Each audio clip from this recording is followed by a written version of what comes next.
जय बोलिए त्रिकालवर्ती त्रैलोकपूजी विश्वाराध्य पंच परमेष्ठी भगवान की, अनंत अनंत सिद्ध परमेष्ठी भगवान की, देवादिदेव विश्व प्रभु वर्तमान जिन शासन नायक श्री वर्धमान महावीर भगवान की, परम पूज्य चारित्र चक्रवर्ती आचार्य श्री शांत सागर जी मुनि महाराज की, परम पूज्य सिद्धांत चक्रवर्ती श्वेत विच्छाचार्य गुरुदेव श्री विद्यानंद जी मुनि महाराज की, विश्व कल्याणकारक अहिंसा प्रधान श्रीमद विश्व धर्म की,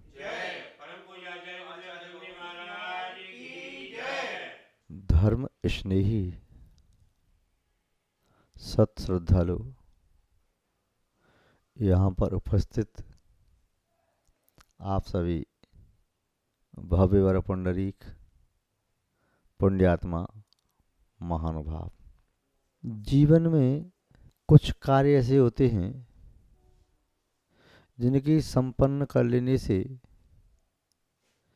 जीवन सार्थक माना जाता है। यदि वे कार्य नहीं किए गए तब जीवन महत्वपूर्ण नहीं बन सकता। कई बार व्यक्ति बहुत सारे कार्य करता है और उन अनेक कार्यों का महत्व न के बराबर होता है। दूसरा व्यक्ति जीवन में अल्प कार्य करता है किंतु ऐसे कार्य करता है जिनसे उसका स्वयं का जीवन सफल और सार्थक होता है और दूसरे के जीवन को सफल करने के लिए वह आदर्श बन जाता है। मानव जन्म प्राप्त करके सबसे पहला कार्य तो वह करना चाहिए जो मानव जन्म के अतिरिक्त अन्य किसी जन्म में नहीं किया जा सका।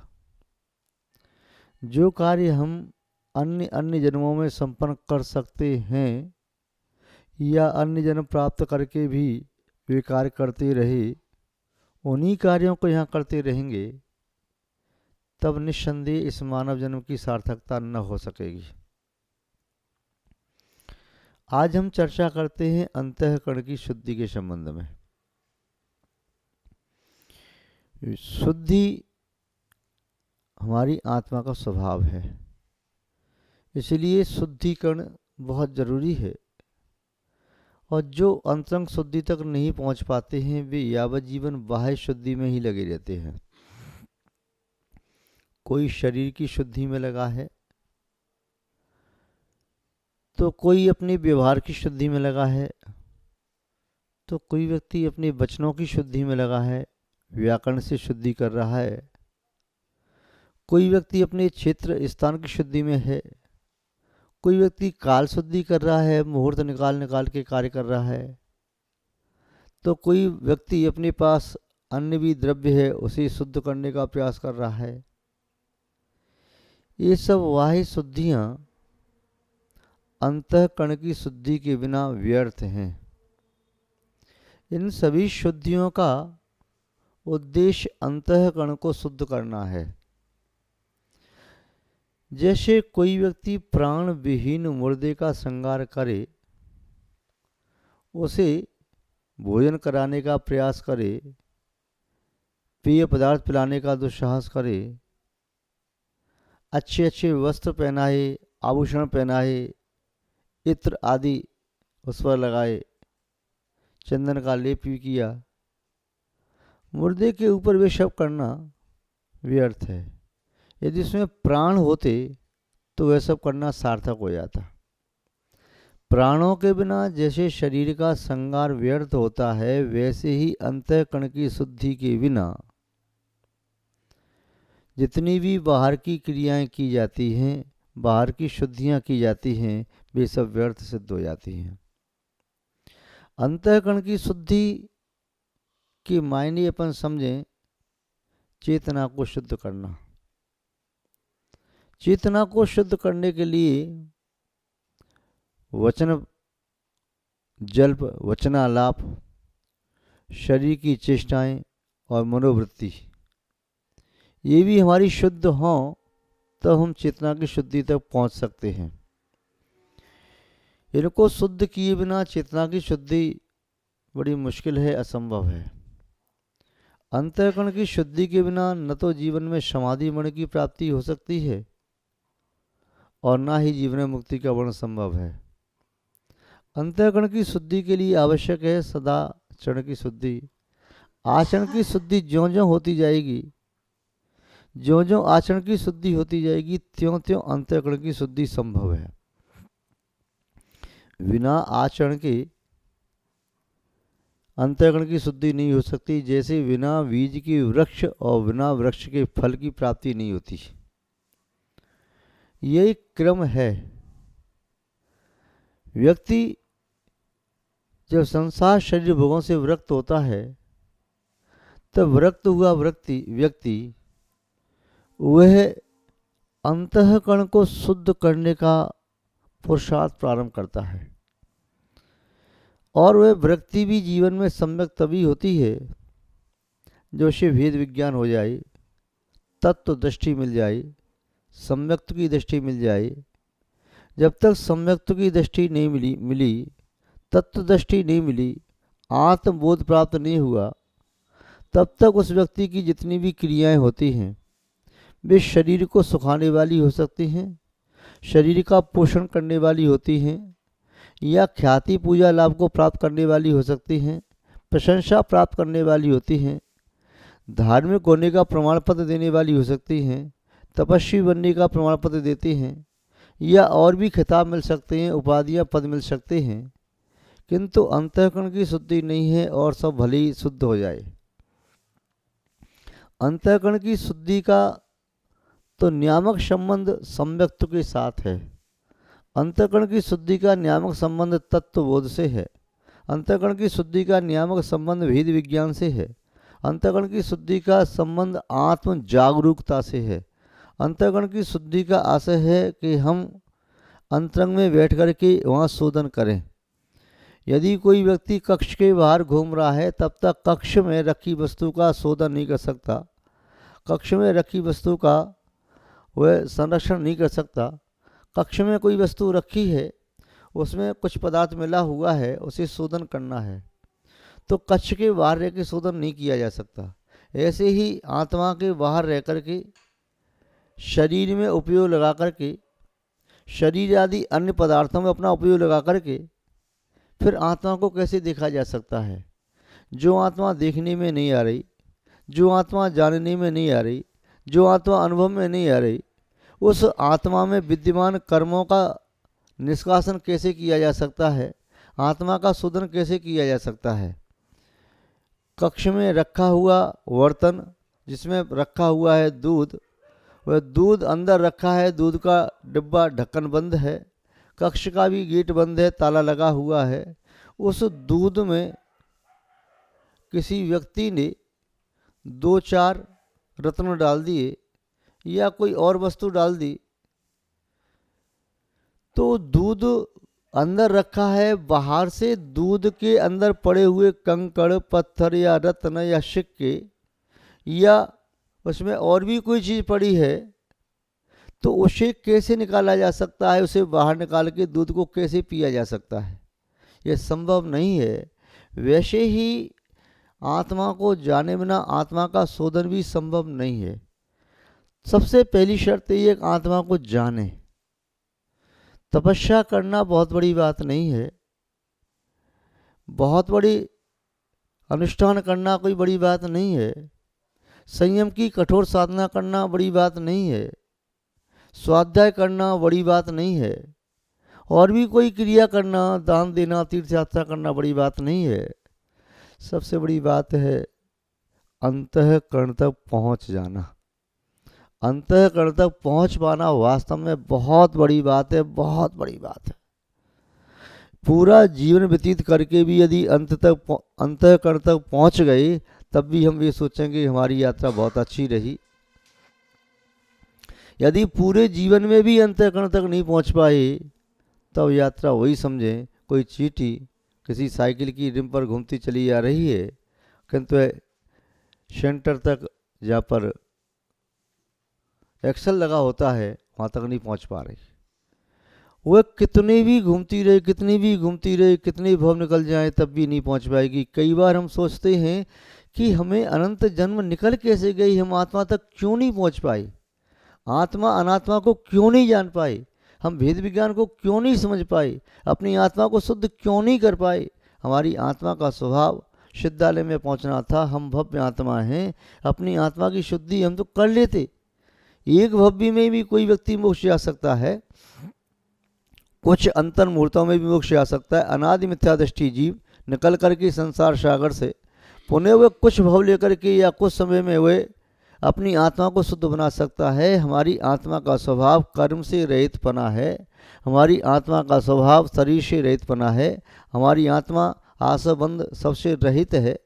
ये ऐसे स्वभाव वाली आत्मा होने के बावजूद भी बार बार इस पुद्गल के शरीर में क्यों सड़ रही है।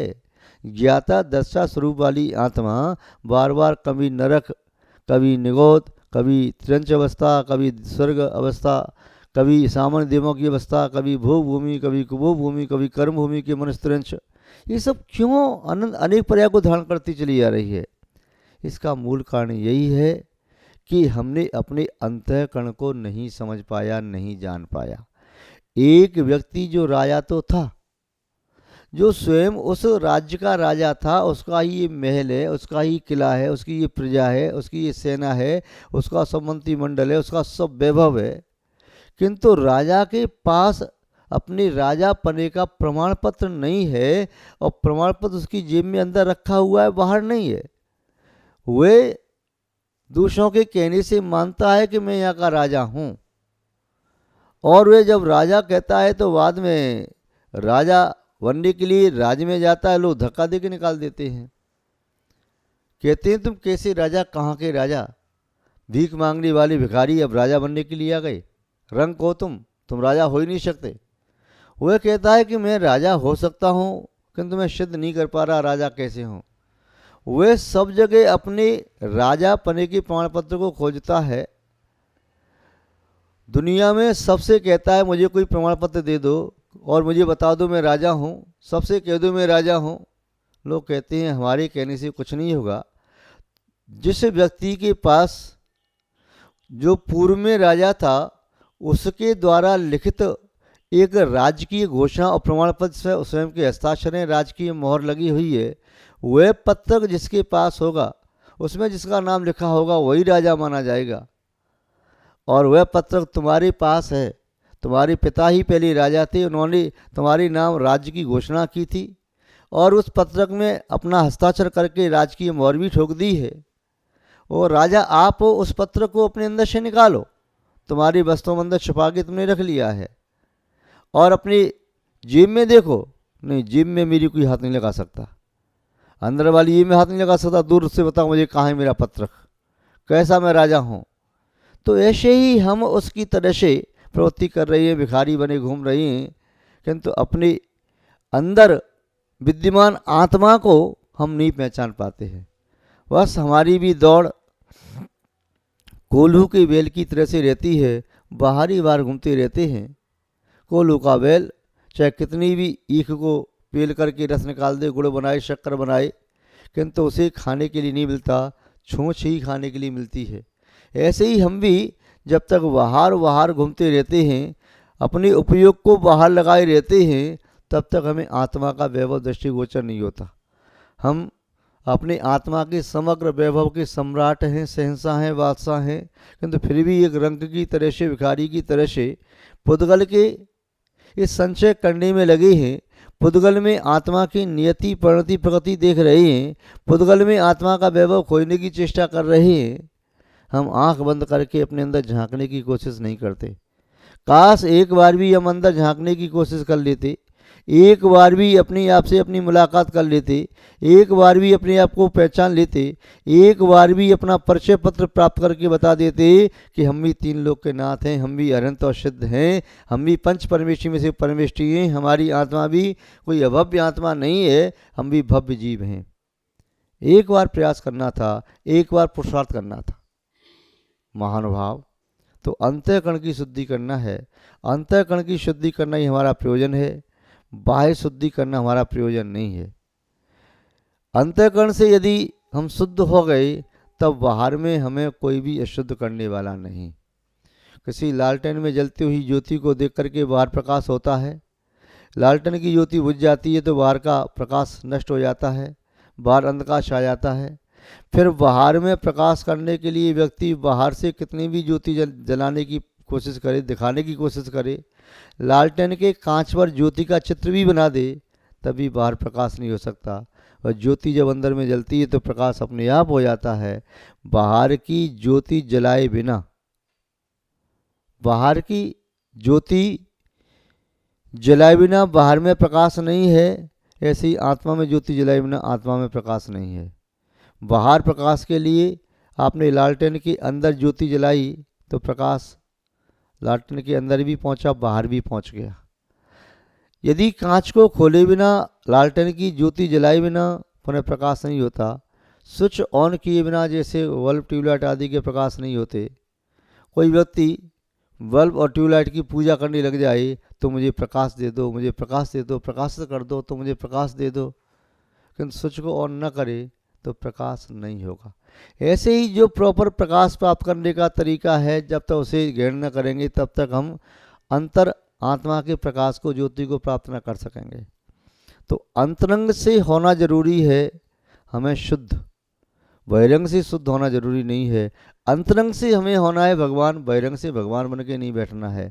अंतरंग से हमें बनना है गुणों का समुद्र, बाहर से गुणों को प्राप्त करने का प्रमाण पत्र नहीं लेना है।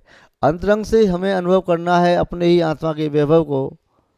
बाहर आत्मा का वैभव लिख करके ये नहीं कहना कि मैंने आत्मा वैभव प्राप्त कर लिया। प्राप्त करके हम उसे दूसरे को दिखा नहीं सकते, अपने आप में अनुभव कर सकते हैं। ग्रीष्म काल में एक साधक अपने शिष्य के साथ वह वन भ्रमण करते हुए विहार कर रहे थे। संध्या काल हो गया, ग्रीष्म काल का समय था। उन्होंने देखा कि और कोई उचित स्थान यहाँ पर ठहरने के लिए नहीं है। एक उद्यान में वहाँ पर उसका मालिक नहीं था तो वह ठहर गए। उस वाघ का माली थोड़ी देर बाद आया। उसने देखा इस मेरे बगीचे में दरवाज़ा खोल करके किसने प्रवेश किया है। देखा तो किन्हीं मनुष्यों की आवाज़ आ रही है। उन्होंने पूछा कौन? तो साधु का शिष्य था, चेला। वह खड़ा होकर आया, बोले हम साधु हैं, हम यहाँ ठहरे हैं। साधु हैं तो यहाँ कैसे आए? ये मेरा बगीचा है, मेरे बगीचे बाउंड्री है, गेट भी बंद था, यहाँ कैसे आए? उसने कहा हम साधु हैं, कहीं ठहर सकते हैं। उस बाघ के मालिक ने धक्का दे के बाहर निकाल दिया। जब चेला ने बहस की तो उसे पिटाई भी लगा दी। किंतु अंदर पहुंचा तो एक साधु बैठा था। उसने उससे भी कहा आप यहाँ कैसे आए? उसने कुछ नहीं कहा, आंख बंद किए साधना में मस्त रहा। अरे मेरा बगीचा है, उसने कुछ नहीं कहा, कोई जवाब नहीं दिया। थोड़ी देर बाद वह कहता है लगता है कोई साधु पुरुष है, साधना में संलग्न है। मैंने इनके लिए अपशब्द बोले, क्षमा करना, आप साधु हैं। प्रातःकाल हुआ, उनका ध्यान सामायिक आदि का कार्य पूरा हुआ। प्रातःकाल वो वहाँ से निकले। वाक्य मालिक ने उसे प्रणाम किया, कहा मैं धन्य धन्य हो गया कि आपके चरण कमल यहाँ पड़े। जब ऐसे साधु आ रहा है तो चेला कहने लगा आपने तो मुझे पिटवा दिया, आप तो चैन से अंदर रहे। उसने कहा मैंने क्यों पिटवाया? तूने कुछ बनने की कोशिश की होगी। फिर मैंने कहा मैं साधु हूँ। साधु मुंह से नहीं कहा जाता मैं साधु हूँ, साधुता स्वयं दिखना चाहिए। साधुता तेरे अंदर है तो साधुता है, बस प्रमाण पत्र दिखाने की आवश्यकता। यदि अशुद्ध घी अपने आप को कहता फिर कि मैं शुद्ध हूँ तो शुद्ध थोड़ी हो गया। जो शुद्ध है उसकी तो गंध अलग होती है। प्लास्टिक के पुष्प और ओरिजिनल पुष्प होते हैं, उसे मालूम चल जाता है। प्लास्टिक का पुष्प कितना भी सुंदर हो, कहीं कि मैं अच्छा पुष्प हूँ, सही का हूँ, तो सही का थोड़ी हो गया। ऐसे ही जो सत्य तो सत्य ही रहता है। तुम साधु बने थे, साधु रूप में रहते तो कोई बात ना थी। अपने आप में रहो तो कहीं कोई प्रतिकूलता नहीं। कोयल और कौआ अपनी सहजता में रहते ही अपनी वाणी बोलते हैं, इसे बंधन को प्राप्त नहीं होते। और तोता बनता है वह दूसरों की वाणी बोलता है, कभी मनुष्य की कभी किसी की, तो बंधन को प्राप्त हो जाता है। जब जब व्यक्ति अपने स्वभाव से छोड़ करके बाहर जाता है, अपने भाव को स्वभाव को छोड़ता है, पर में जाता है, तब तब परेशान होता है, बंधन को प्राप्त होता है, गुलाम हो जाता है और तब तब दुखों को प्राप्त करता है। इसलिए आपसे इतना ही कहना चाहते हैं, अंतःकरण की शुद्धि करना परम आवश्यक है। अंतःकरण की शुद्धि के बिना व्यक्ति का कभी भी कल्याण संभव नहीं है। केवल ऐसा दिखाई दे सकता है कि वह कल्याण के पथ पर आरूढ़ है, किंतु अंतःकरण की शुद्धि वास्तव में कल्याण पथ है। और वह क्रियाएं कल्याण पथ में की सहचरी हो सकती हैं या कल्याण पथ की प्रतीक दिखाई दे सकती हैं, किंतु कल्याण पथ की नियामक हेतु सिद्ध नहीं होती। आप सभी कल्याण पथ के पथिक बने, हम आपके प्रति ऐसी भावना रखते हैं और इन्हीं सद्भावनाओं के साथ अपनी शब्द श्रृंखला को यहाँ पर विराम देते हैं। जय बोलिए श्री शांतनाथ भगवान की।